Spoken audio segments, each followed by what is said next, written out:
All right, let's talk about Brian Thomas Jr., who quite frankly was just a lot of fun to watch in his rookie year with Jacksonville, who did not have a great quarterback situation, and we'll talk about it. But the first thing that I was just so impressed with Brian Thomas Jr. was a play like what you see on the screen. It's a man coverage concept, and you see he just has a one-on-one matchup right here. When this play begins, this is something I always harp on when we talk about this kind of thing, is route running. Route running is so important because it's very rare at the next level to be athletic enough to just be able to run by the best athletes in the world, right? Like that just usually doesn't happen. You have to have a little bit more. And that was actually why Brian Thomas Jr. fell a little bit in the draft, is we all knew he had the athleticism, but a lot of people said, well, is he a complete route runner? But I think what we kind of sometimes see is sometimes a guy doesn't show off his route running in college just simply because they don't have to, because they can just run by everybody in college. And then the NFL level, they say, okay, well, now I have to use my route running more. Sorry, I'm rambling a bit. Let me get back on track. You see how he's not selling what he's doing, right? So then when he cuts more towards the bottom of the screen, you're going to see that he just gets open. That was a well-thrown ball and well-timed ball. He's able to get here, and now he has the ball in open space, and since he's so explosive, watch him run by that defender. Doesn't quite get into the end zone, actually stepped out just before, but still a very impressive play by Brian Thomas Jr., and again, the ability to move after stopping allows for his great route running, and when you got a great athlete who you weren't sure about his route running, and then his route running has ended up being really good, well, okay, now you just got a great wide receiver. A play like this is worth mentioning. So what's going to happen here is this is going to be a zone coverage concept. He's going to go outside the numbers towards the sideline, try and make the catch there. So, okay, let's see what he does. Well, again, you're going to see him not sell what he's doing once again, right? And he's so good at winning down the field that you just have to respect it as a defensive back. So, like, listen, I'm not going to say he cuts like he's Julian Edelman or anything. He's not on that level. There are players who cut better. You know, Jamar Chase cuts better, right? Justin Jefferson cuts better, but he's such a threat at winning down the field. It doesn't matter that he isn't necessarily elite at that because he's still good at it. And watch how when he cuts, he still just does get open. And quite frankly, that was a poorly thrown football, too far outside and not well timed enough, which meant he couldn't quite make the grab. I'm sure he would tell you he still should have caught it, but right, he was able to get his hands on it. But ultimately, that should have been a catch. You know, that's one you look at and say, yeah, if Trevor Lawrence is healthy, that probably is a conversion there. But also just goes to show how kind of easy it is for him to get open because of his downfield threat, right? And to be clear, while I kind of said, like, well, his route running isn't, you know, the cutting isn't elite, it's still really good, and you can get better at that. That is something you can improve on. He's a rookie, so, like, yeah, it's good stuff. Well, I talked about his downfield stuff. Let's talk about some downfield stuff, why don't we? This play is going to be, it's actually a cover 2 zone, but it's a disguise that the Colts are running. You see that I'm going to call him Justin Jefferson. That's a good sign. You see Brian Thomas Jr. is going to kind of try and get in between the two safeties here. Once this play begins, because of the disguise, the safety who's more towards the bottom of the screen is very much moving in, trying to cover that route that is going in that direction. And, you know, hey, I'll give Mac Jones some credit here.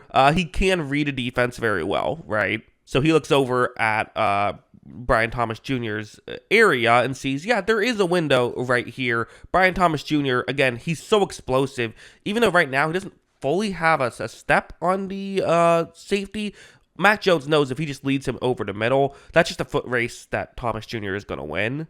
And as you see, that's going to be exactly what happens.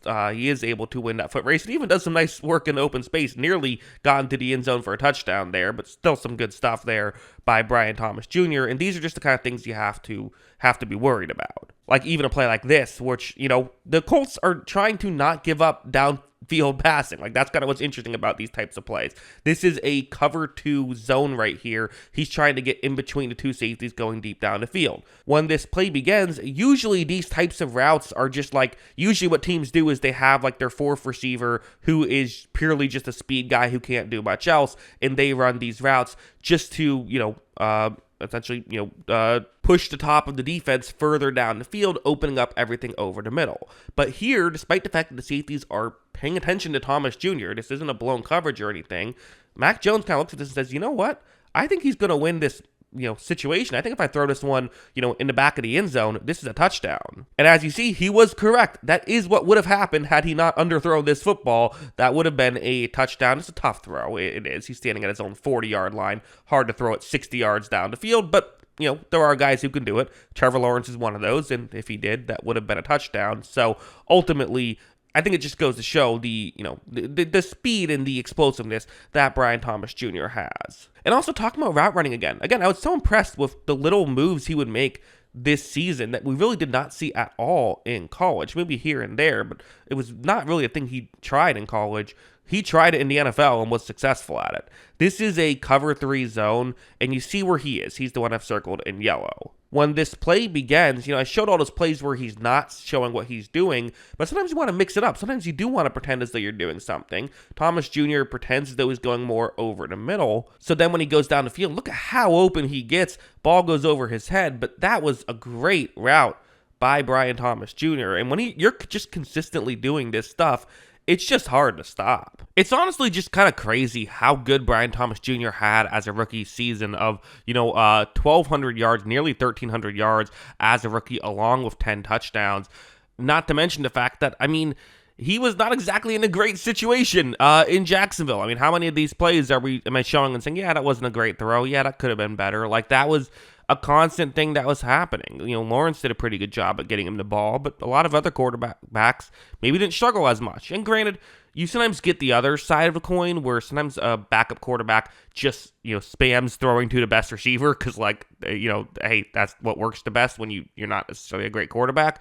But still, I do think that he would have benefited from being in a better situation last year than what happened last year. And even with that, he was amazing, and he has so many different qualities of his game. And this is the argument for why teams want to draft the great athlete wide receiver, and kind of why I agree with it when it comes to the wide receiver position.